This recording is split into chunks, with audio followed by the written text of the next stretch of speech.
Hello everyone. As usual, I've done some weird, wacky video, but I hope you like it. So I'm doing an envelope stack here, primarily for Stella and also for Little Joys of Bujo, who kindly gave me some of her digital prints to play with. And it's from a collection called Farmhouse, and I adore it. So here you can see me. I'm going to say so all the time, and I'm really sorry about that. It seems to be my word at the moment. But at the moment, you can see I've made a couple of envelopes with odd pieces of paper. The big one is actually from an Australian post bag. The smaller one comes from an old invoice sheet booklet that I picked up from the op shop. But the third one is made from some of the Little Joy of Bujo's papers that come in the kit. And as you can see, I'm trying to work out the size so that it's slightly smaller than the lined envelope, because I don't use an envelope maker. I can't be bothered. I tend to make my envelope stacks according to what goodies I want to put in. So I start with the bigger one and work to a smaller one, usually do about 4 or 5. What I thought I'd do is show you the process of making envelopes, because they're really, really easy, and you can basically do what I'm doing here with any single piece of paper. The paper size will determine the envelope size.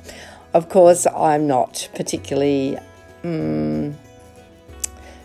a perfectionist. I'm not a perfectionist when it comes to making measurements. So I just fold and then cut away the sides when I've got my folds done.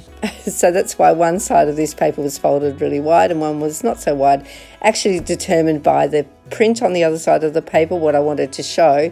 But of course, at this stage, I then realised, it doesn't matter what's on the back, because when you're making an envelope stack, the back side goes against the flap of the envelope. It's the front side, or the back side, sorry. The front side goes against the envelope flap. It's the back side, this side, that you actually see when you're opening the envelopes up. However, when you do open the envelopes up, you do see the front, which becomes the back side as you're flipping them up. If you can work that out, you're better than me. Okay, so here we are. I'm just doing a little diagonal sort of cut on each side just to make it look a little bit more professional when the envelope is stuck together. You don't have to do that. I just choose to.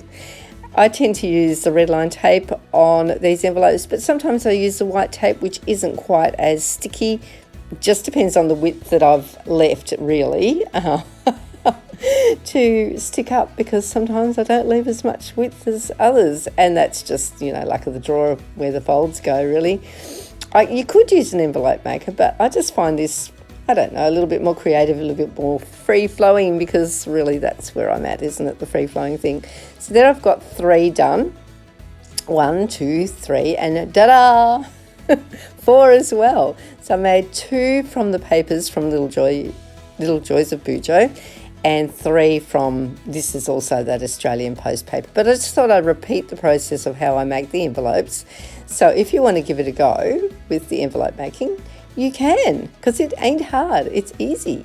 As you can see there, I've sort of done a false fold on this paper, and I was a bit confused about where I should actually cut where I'm cutting now, but it worked out okay. So, give and take a bit. This paper is really nice to work with. It's sort of like it's like a tissue paper, but a little bit firmer, a little bit more like a bag. Glassine? Do they call it glassine?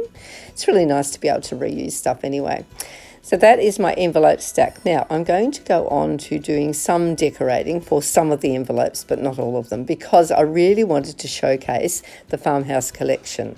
You can see me do my little diagonal things there. You can see you don't need to do that. I just like to do that. And make sure you don't put your sticky tape above the diagonal fold, otherwise you've got sticky stuff in the wrong place. Also, I do need to say I'm really sorry about the side-on viewing, but I originally filmed this video for Instagram, which is the other way around, and then, it didn't look right when I was editing it, so I've just done it side on. Here you can see some of the papers that I'm using. They're really beautiful. The illustrations are all to do with farms and farmyards, and I just love them. So I gathered some of the papers that I wanted to use. I did resize some of the papers too.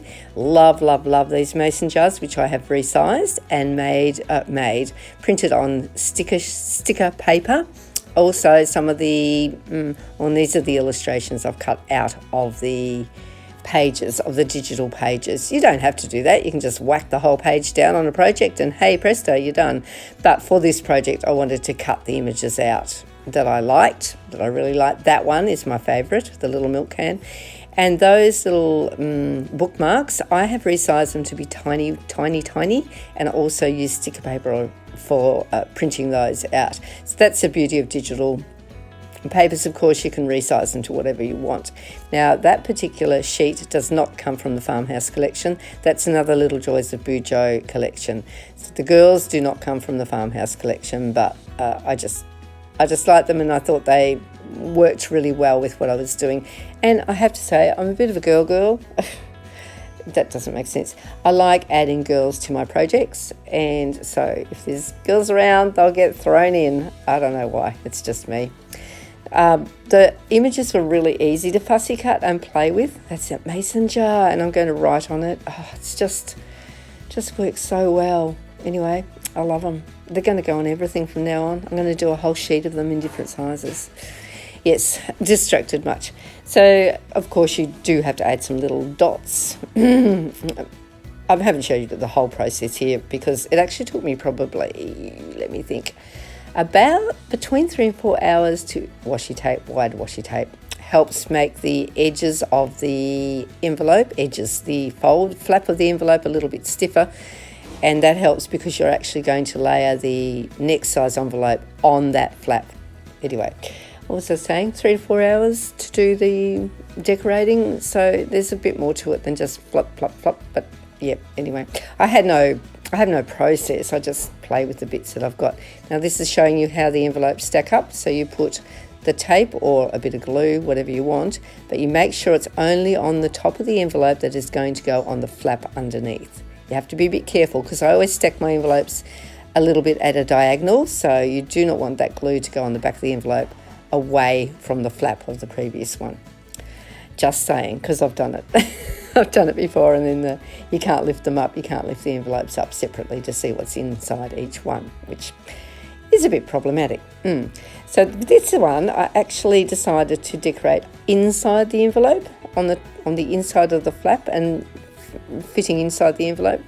That blue paper does not come from the collection. There's some things I haven't used from the collection. Obviously the washi doesn't, and a couple of labels and stickers, but most of it does. Most of the animal-y, farmhousey stuff naturally comes from the collection. That can does. Love it. Yeah, so I did this and then I thought, oh heck, no, I've got to fold that over, and it's not going to fold very terribly well because I've decorated on it and stuck, tape and stuff on it.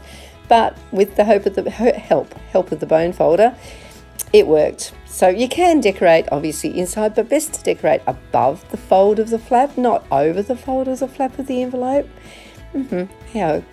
That is one of the bookmarks, that black and white gingham check, but I've just cut it up because I printed it on sticker paper and made it look like a little bit of washi tape. I did that in a couple of places.